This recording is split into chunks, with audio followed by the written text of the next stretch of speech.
I stared at the invoice on my screen. The number didn't make me cry. It didn't make me shake. It just made me very, very calm, the kind of calm that comes right before you finally stop caring. $287,000. That's what my family had cost me in 5 years. And they still thought I made $52,000 a year. Let me back up. My name is Claire. I'm 31 years old. I work as a senior software engineer at a cloud infrastructure company in Austin, Texas. My base salary is $180,000. With bonuses and stock, I clear close to $260,000 most years. I own my condo outright. I max out my 401k. I have an emergency fund that would make most people faint. My parents think I do computer stuff for a mid-size company downtown. My sister thinks I fix printers for a living. I never corrected them.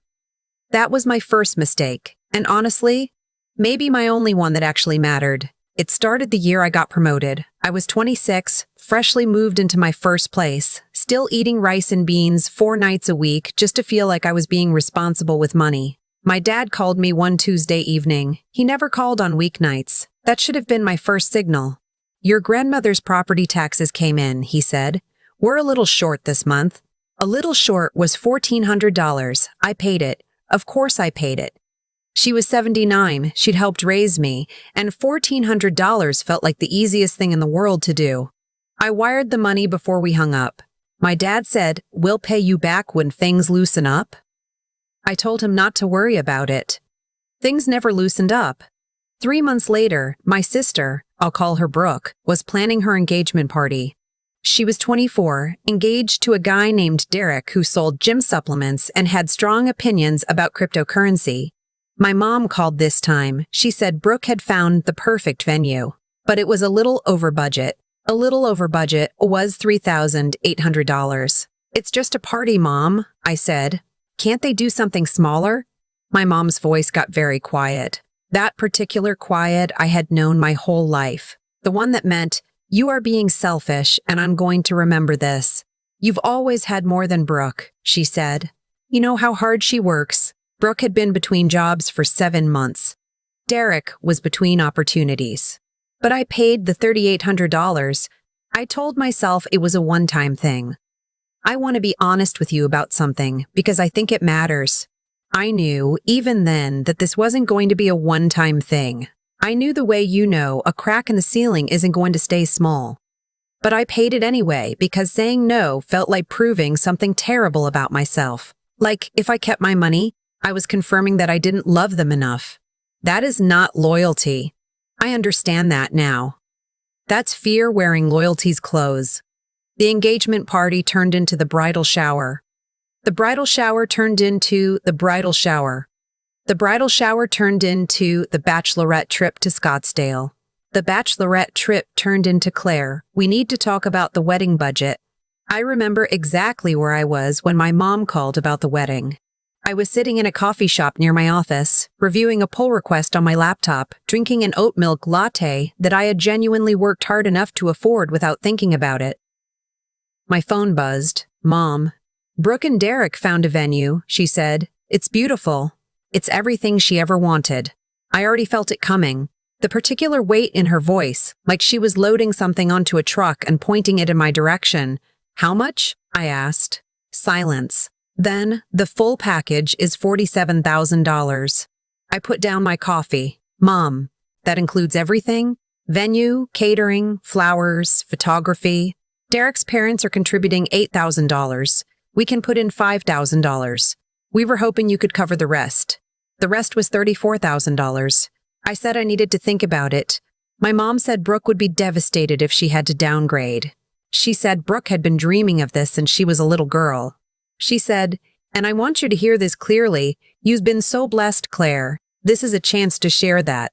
I paid $28,000. I negotiated myself down to that number and felt proud of it, which tells you everything about my headspace at the time. The wedding was beautiful. I sat at table 7, which was not the family table. The family table was table 1. Table 7 was near the kitchen. I could hear the servers talking between courses. Brooke floated around in a dress that cost more than my first car, laughing with Derek's family. glowing the way people glow when someone else has paid for everything. She gave a speech. She thanked her parents. She thanked Derek's parents. She thanked Derek's parents. She thanked her bridesmaids by name. She thanked her village. She did not thank me. I drove home that night and sat in my parking garage for a long time, not crying, just sitting, doing that math in my head that you do when you already know the answer, but keep hoping the numbers will change. They didn't. Derek and Brooke moved into an apartment in Denver 6 months after the wedding. It was a nice apartment, 2 bedrooms, exposed brick, walking distance to a farmer's market. Their rent was $2,900 a month. Derek's supplement business was not going well. My dad called in March. Brooke and Derek are having a rough patch, he said, just temporarily. You know how new marriages are. I did not, in fact, know how new marriages were because I had spent my 20s building a career instead of a relationship, but I let that go. They're 2 months behind on rent, he said. The landlord's given them until Friday. I paid $5,800 to keep my sister and her husband from being evicted from an apartment I had never been invited to visit. That summer, Derek invested a significant amount of money, their savings, what little they had, into a crypto project that collapsed. I found this out not from my parents, but from a text my sister sent me at 11 p.m. on a Wednesday that said simply, "Claire, we're in trouble. Derek made a mistake. Can you call me?" I called her. She cried for 40 minutes. Derek had lost $22,000. They had $400 in their checking account. Brooke was picking up shifts at a coffee shop, but it wasn't enough. Could I help? Just this once, just to get them back on their feet? I want to tell you I said no. I want to tell you I had that conversation I should have had years earlier. The one where I explained calmly that I was not an ATM, that real love doesn't come with an overdraft feature, that at some point you have to let people experience the natural results of their choices. I sent $15,000. I told myself it was a loan. I even wrote it down. Loan to Brooke, $15,000, March repayment. I still have that note somewhere. March came and went. I never asked about it. That tells you everything you need to know about how much I believed it was actually a loan. By the time I turned 30, I had given my family, my parents and my sister, just over $200,000. I know that sounds insane. I know what you're thinking right now, because I thought it too, every single time. But here's what I need you to understand about how it happens. It never came all at once. It came in pieces. $1,400 here, $3,800 there, $28,000 for a wedding, $5,800 for rent, $15,000 for a mistake. Each individual ask felt survivable. Each one came wrapped in urgency, in guilt, in the specific language my family had used my whole life to remind me that I owed them something, for reasons I was never fully able to articulate. I kept giving because stopping felt like abandonment. I kept giving because I had been taught, very early and very effectively, that having more than the people you love is something you should apologize for. The thing that finally changed wasn't a single dramatic moment. It was a Tuesday afternoon in October. I was on a video call with my financial advisor, something I'd started doing after I hit 30, trying to actually get serious about retirement planning. He was walking me through some projections. He asked about outstanding loans I'd made to family members. I told him there weren't any loans exactly, just gifts. He asked how much, total, over the past 5 years. I pulled up my records. I had actually kept records. I think some part of me always knew I might need them. $214,000. My advisor was quiet for a moment. Then he said, carefully, the way people say things when they're trying not to say the thing they're actually thinking. Claire, at your income level and your age, that money, invested conservatively, would be worth close to $380,000 by the time you're 45. That's not nothing. He was being polite. It wasn't nothing. It was a down payment on a different life. I got off the call and I sat with that number for a long time. Then I did something I had never done before. I called my mom, and instead of waiting for her to ask me for something, I asked her a question. Mom, I said, what do you think I make at my job? She paused. I don't know exactly. Decent money. Why? Ballpark, I said. I don't know, Claire. Maybe $60,000? $70,000? You always seemed comfortable. I had given her $214,000. She thought I made $70,000 a year. She thought, somewhere in the math of her head, that her daughter had been hand-delivering roughly 3 years of her salary, cheerfully, without any impact on her own life. Okay, I said. I just wanted to know. I didn't tell her the real number that day. I needed to think. I thought for 6 weeks. I talked to a therapist, something else I should have done years earlier, and I talked to 2 close friends who had watched this whole situation unfold and had been diplomatically quiet about it for far too long. I wrote a lot of things down. I made a lot of lists.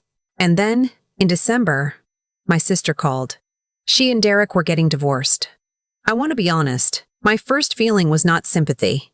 My first feeling was a sharp, terrible relief, and I immediately felt guilty about that, and then the therapist voice in my head reminded me that feelings aren't moral failures, they're just information. The information being I had known for years this marriage was unstable, and I had spent years funding that instability, and some part of me had been waiting for this call.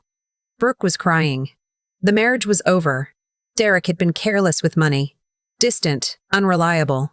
She was moving back to my parents' house in Phoenix. She needed to hire a divorce attorney, a good one. She'd looked some up. The retainer was $8,500.